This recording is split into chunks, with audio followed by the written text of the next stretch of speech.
Bonjour chers téléspectateurs, bienvenue encore dans le cadre de votre émission Droit et Devoir. Je m'appelle Monsieur Atémé Beka Percy, juriste en droit et pratique des contentieux. Aujourd'hui, nous allons évoquer la question de la protection des consommateurs dans l'espace CEMAC.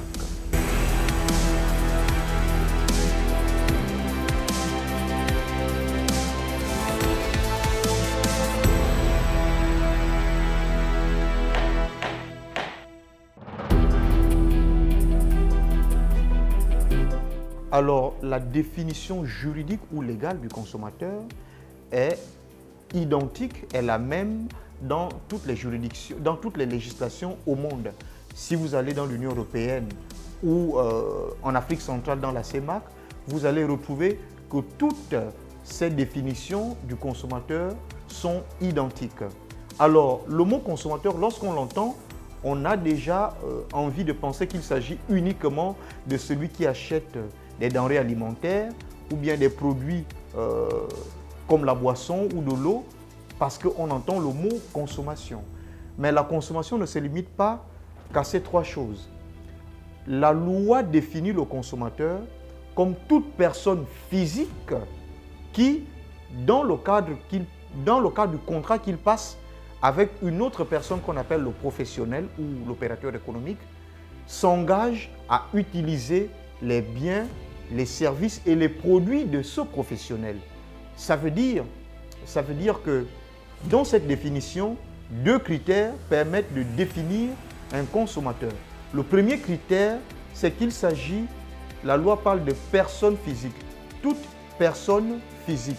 Ça veut dire que là, dans cette définition, la loi exclut déjà les entreprises comme pouvant éventuellement faire partie des consommateurs. Le deuxième critère, c'est la destination de l'utilisation du bien. Lorsque le bien est destiné à un usage professionnel, c'est-à-dire pour le travail, la loi dit que vous n'êtes pas consommateur. Vous êtes consommateur si vous achetez ou vous cherchez à utiliser les services ou les biens d'une personne dans un but personnel ou bien à des fins d'usage de votre famille.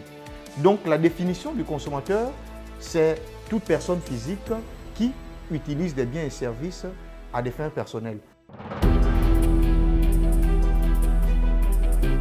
Déjà, il faut le dire, la protection des consommateurs n'est pas une exclusivité de la zone CEMAC. La zone CEMAC, pour rappel, c'est la communauté économique et monétaire de l'Afrique centrale.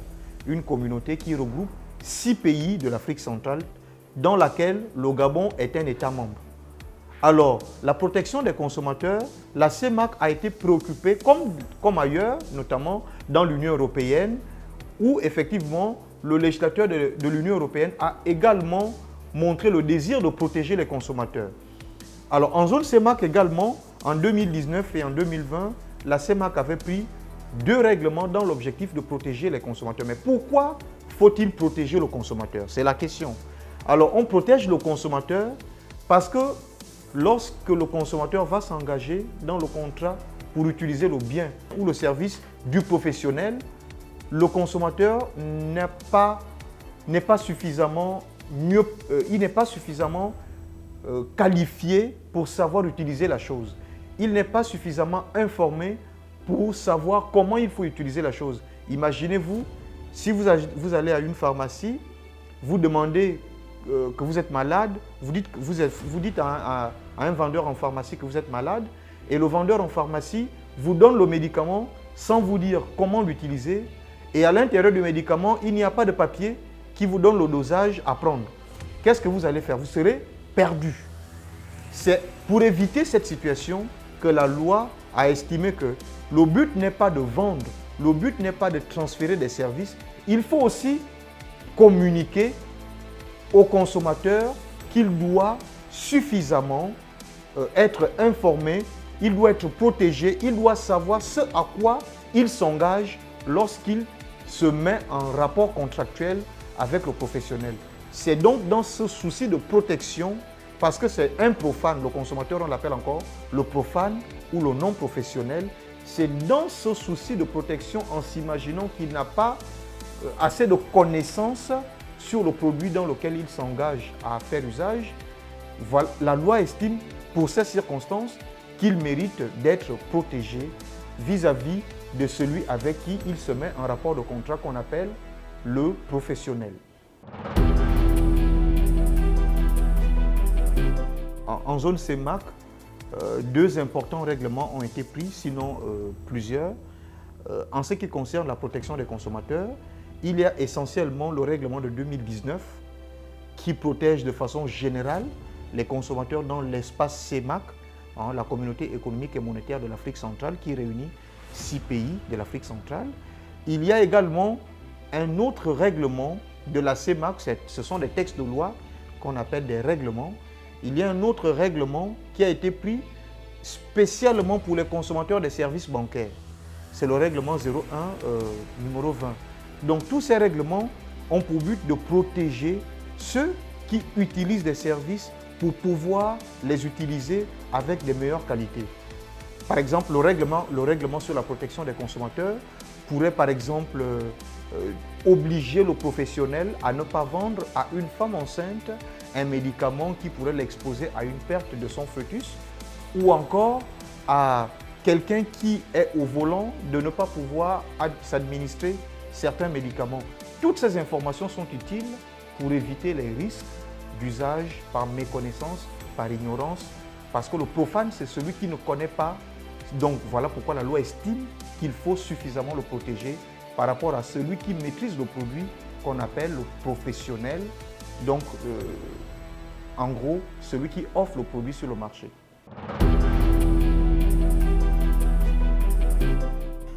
Alors, quel est le but de ce nouveau règlement, notamment le règlement 01/20 sur la protection des consommateurs dans l'espace CEMAC? Alors, le règlement a été pris dans le cadre de protéger les consommateurs des services bancaires.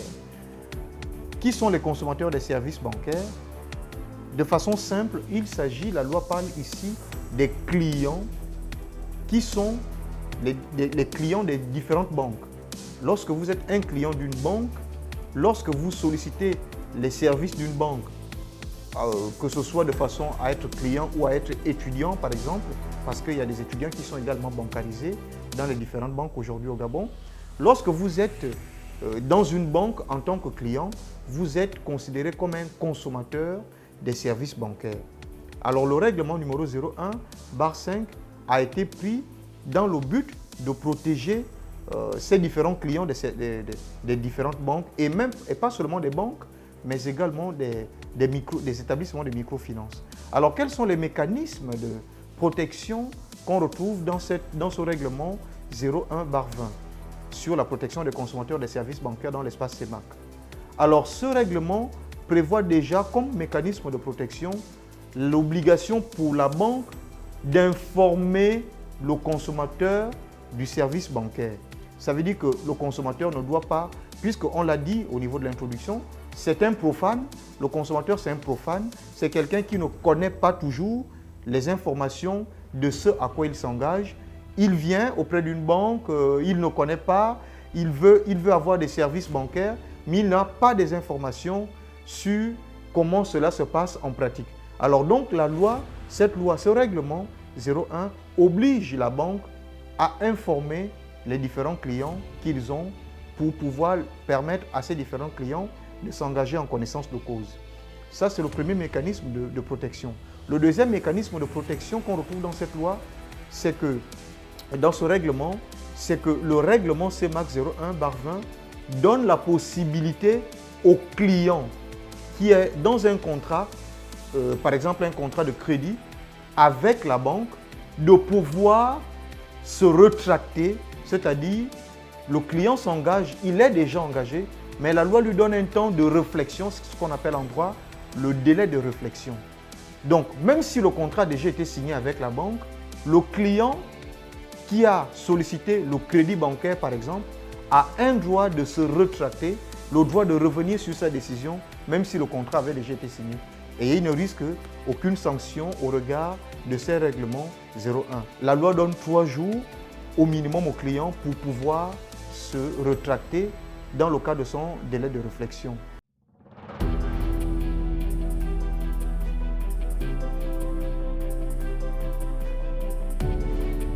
Ce qu'il faut retenir sur la protection des consommateurs en zone CEMAC, c'est que la zone CEMAC, comme dans l'Union européenne, est soucieuse de protéger les personnes qu'on appelle les consommateurs, c'est-à-dire ceux qui s'engagent à utiliser les biens et services vis-à-vis des professionnels qu'ils ne... et cette protection a pour but de permettre aux consommateurs de s'engager dans les produits et services qu'ils prennent dans le marché en connaissance de cause, pour ne plus être le profane qu'ils sont lorsqu'ils vont acheter un service, lorsqu'ils vont acheter un bien, lorsqu'ils vont acheter un produit. Donc l'espace CEMAC a pris 2 règlements. Le premier qui a été pris en 2019 a pour but de protéger les consommateurs en général, c'est-à-dire toute personne physique qui s'engage à utiliser les biens et services d'un professionnel. Par exemple, lorsque vous allez prendre un compteur d'électricité à la SOG, vous êtes un consommateur. Lorsque vous prenez Canal Box, vous êtes un consommateur. Lorsque vous prenez le Wi-Fi ou les chaînes télévisées, vous êtes un consommateur. Lorsque vous allez en pharmacie, vous êtes un consommateur de ces différents services.